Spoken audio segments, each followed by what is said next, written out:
Hi guys, in today's video I'm going to show you how to contact to the Chime customer service and get help with account issues, card problems, transfers or other banking questions.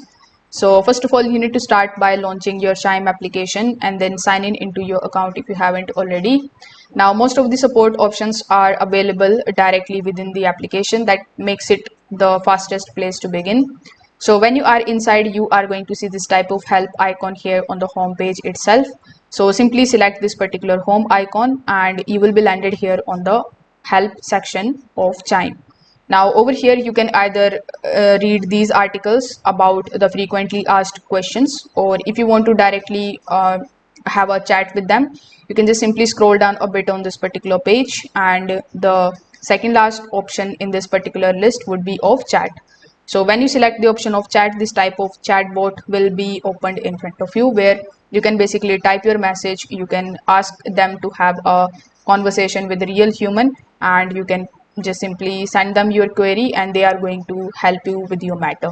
So that's how you can basically contact to the Chime customer service. Thank you.